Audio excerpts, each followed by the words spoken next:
ఈరోజు ఎపిసోడ్లో హాస్పిటల్లో సిస్టర్స్ ఇద్దరు మాట్లాడుకోవడం విన్న కావ్య షాక్ అవుతుంది. సిస్టర్స్ అక్కడి నుంచి వెళ్ళిపోవడంతో ఐసీయూ రూమ్ డోర్ దగ్గరకు వెళ్ళి లోపలికి చూస్తుంది.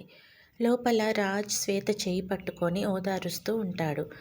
ఆ సీన్ చూసిన కావ్య ఏడుస్తూ ఉండిపోతుంది. ఇంతలో స్వప్న వస్తుంది. దీంతో కావ్య కన్నీళ్లు తుడుచుకొని ఇద్దరు కలిసి డాక్టర్ దగ్గరికి వెళ్తారు. మరోవైపు ధాన్యలక్ష్మి కిచెన్లో ఉండగా ఇందిరాదేవి వచ్చి కావ్యకు ఈరోజు ఒంట్లో బాలేదని హాస్పిటల్కి వెళ్ళింది. ఆ వంట సంగతి నువ్వే చూసుకో అని చెప్తుంది. కావాలంటే అనామిక సాయం తీసుకో అంటుంది. ఇక ధాన్యలక్ష్మి వద్దులేండి అత్తయ్య గారు, నేను చూసుకుంటాను. కొత్తగా ఇంటికి వచ్చింది, తనని ఎందుకు ఇబ్బంది పెట్టడం అంటుంది. ఇక రుద్రాని అప్పుడే కోడల్ని కూతుర్లా చూసుకోవడం మొదలుపెట్టావన్నమాట అంటుంది.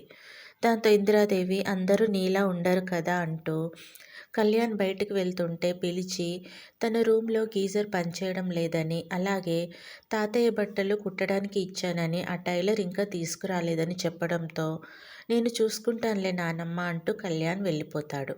ఇందిరాదేవి కూడా వెళ్ళగానే రుద్రాని చూసావా అని కొడుకేమైన పనోడా అన్ని పనులు చెప్తుంది అంటూ ధాన్యలక్ష్మికి నూరిపోస్తుంది. దీంట్లో నానమ్మకు పనులు చేయడం తప్ప నువ్వు ఈ కట్టుకథలు చెప్పడం మానుకో అంటుంది ధాన్యలక్ష్మి. ఇంతలో అపర్ణ వచ్చి డ్రైవర్ లేడని సాయంత్రం గుడికి వెళ్ళాలనుకుంటున్నట్లు కళ్యాణ్కు చెప్తుంది. కళ్యాణ్ ఓకే అంటూ వెళ్ళిపోతాడు.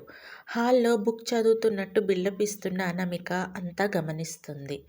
ఇక రుద్రాని ఇప్పుడేమంటావు, నీ కొడుకేమైనా డ్రైవరా అలా మాట్లాడుతుంది, పైగా ఖాళీనే కదా అంటుంది. ఒకవేళ వదినకు అంతలా వెళ్ళాలని ఉంటే క్యాబ్ బుక్ చేసుకొని వెళ్ళొచ్చు కదా, మనకు డబ్బులేమన్నా కరువా చెప్పు అంటుంది. ఇక ధాన్యలక్ష్మి ఆలోచనలో పడుతుంది.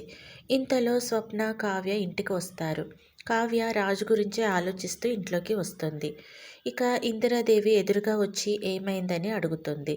కావ్య వెళ్ళి ఇందిరాదేవిని హగ్ చేసుకొని నీరసంగా ఉంది, వెళ్ళి పడుకుంటాను అని పైకి వెళ్తుంది.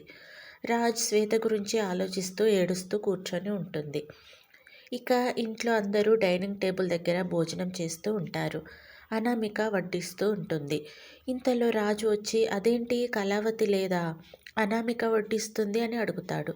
దానికి ఇందిరాదేవి కావ్యకు హెల్త్ బాగాలేదని చెప్పడంతో రాజ్ భోజనం మానేసి కావ్య దగ్గరికి వెళ్ళిపోతాడు.